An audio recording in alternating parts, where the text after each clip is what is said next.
Ya, selamat pagi semuanya. Perkenalkan, nama saya Depolisius Takarum Zaluhu dengan NIM 2022-040-1086.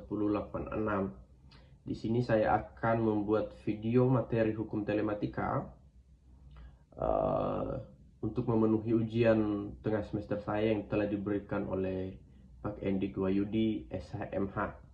Nah, pertama saya akan membahas apa sih itu hukum telematika.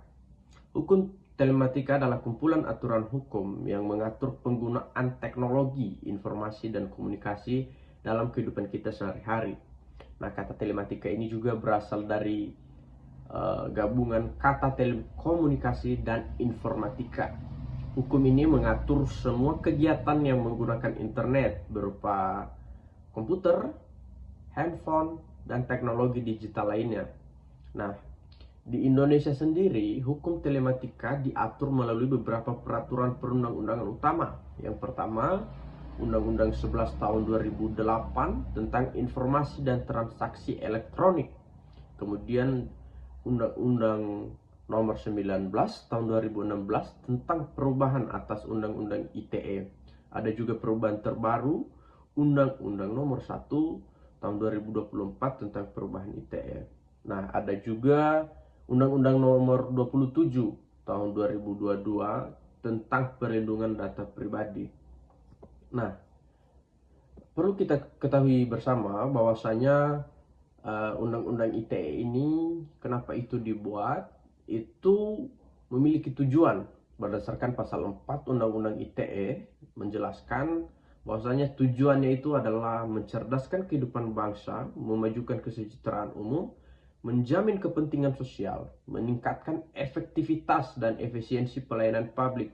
Nah, kita juga sudah paham lah ya, bahkan sudah menjalankan beberapa efisiensi pelayanan publik ini, seperti kita mengupload gugatan di e-court dan lain sebagainya. Nah, di sini juga saya akan membahas apa saja sih itu ruang lingkup Undang-Undang ITE itu.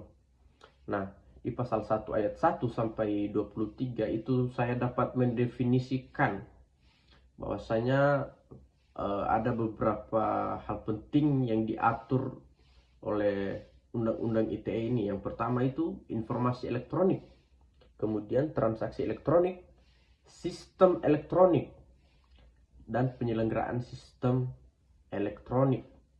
Nah, kemudian di sini juga kita akan membahas yang pertama itu kita akan membahas informasi dan komunikasi elektronik.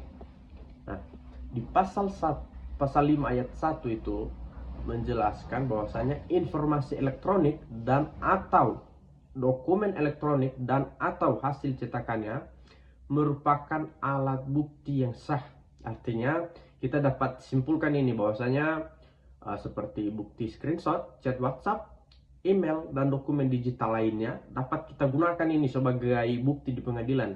Nah, ini kita juga sudah mengalami beberapa kasus-kasus ya. Bahkan kita sudah untuk kita kan ini semester 5 habis magang ya. Kita sudah tahu lah apa saja bukti-bukti seperti chat WhatsApp itu udah biasa itu dijadikan alat bukti ya di pengadilan ya. Dan bukti-bukti screenshot lainnya. Nah, kemudian di pasal 6 itu mengatakan bahwasanya informasi elektronik harus dibuat diteruskan dengan itikat baik dan sesuai peraturan perundang-undangan. Nah, di sini kita dapat simpulkan bahwasanya kita tidak boleh mengirimkan sesuatu itu bukan dengan itikat baik. Karena jika kita mengirimkan sebuah informasi karena bukan itikat baik seperti pencemaran nama baik, penyebaran hoax, nah itu bisa ditindak pidana dan ada sanksinya yang diatur oleh Undang-Undang ITE ini. Nah, kemudian kita juga akan membahas mengenai transaksi elektronik. Itu kita dapat ketahui di pasal 17 bahwasanya penyelenggaraan transaksi elektronik dapat dilakukan dalam lingkup publik maupun privat. Ini tidak khusus sekali. Jadi boleh publik dan boleh privat. Kemudian pasal 18 ayat 1 itu mengatakan transaksi elektronik yang dituangkan ke dalam kontrak elektronik mengikat para pihak. Nah, di sini kita dapat ketahui bahwasanya kalau misalnya kita belanja online, kita belanja online.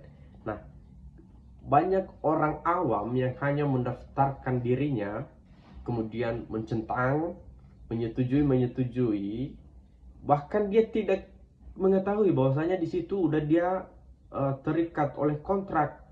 Nah, apapun nanti deskripsi yang sudah diberikan sesuai dengan kontrak yang dibuat oleh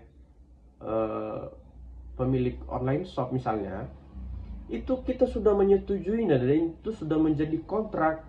Nah, jika kita sekarang misalnya kita mau komplain ini, kita mau komplain, itu sudah tidak bisa karena sudah kita sudah menandatangani kontrak di situ dengan mencentang. Ya, kita juga di sini mengetahui bahwasanya di Undang-Undang ITE ini ada beberapa larangan dan ketentuan pidana. Pertama itu di pasal 27 ayat 1. Itu melarang mendistribusikan dan atau mentransmisikan dan atau membuat dapat diaksesnya informasi elektronik yang memiliki muatan yang melanggar kesusilaan, ya. Kemudian di pasal 27 ayat 2 melarang mendistribusikan informasi perjudian yang memiliki muatan perjudian. Nah, kita tidak boleh mendistribusikan di online yang memiliki muatan perjudian seperti itu, ya. Jika melanggar pasal ini, pasal 27 ayat 1 dan 2 ini, itu dapat dikenakan penjara paling lama 6 tahun dan atau denda paling banyak 1 miliar rupiah, ya. Nah, kemudian di pasal 27 ayat 3 di sini menjelaskan bahwa dia melarang mendistribusikan informasi elektronik yang memiliki muatan penghinaan atau pencemaran nama baik. Nah, itu tidak boleh.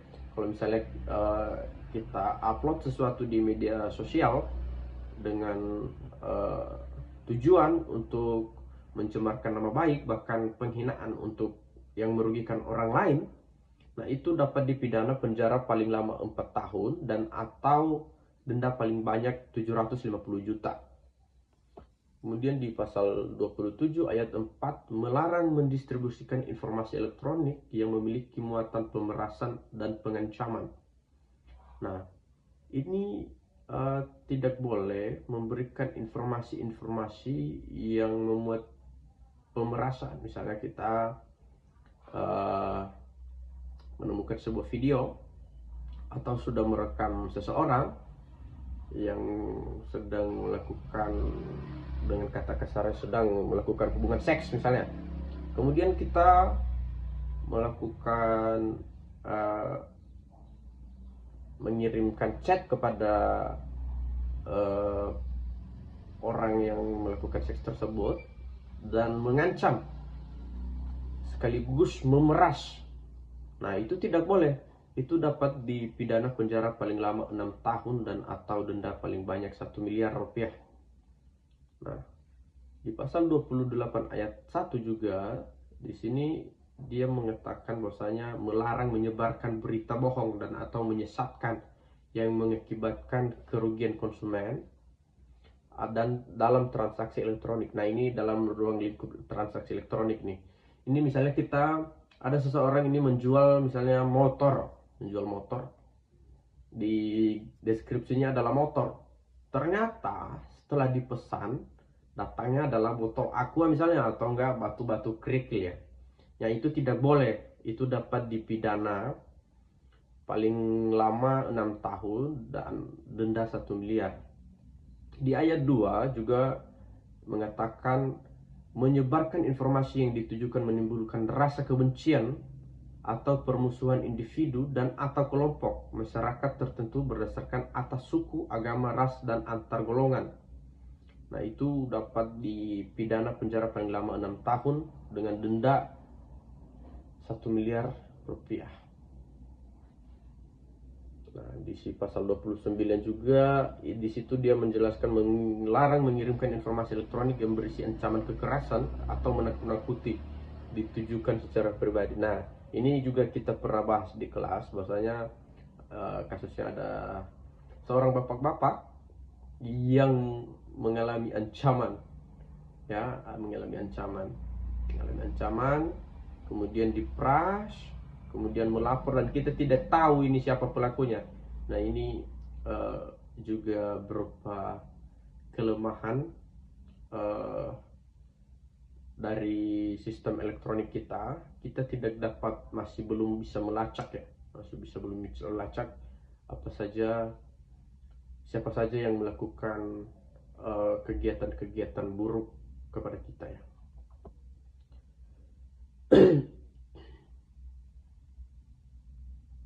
Nah,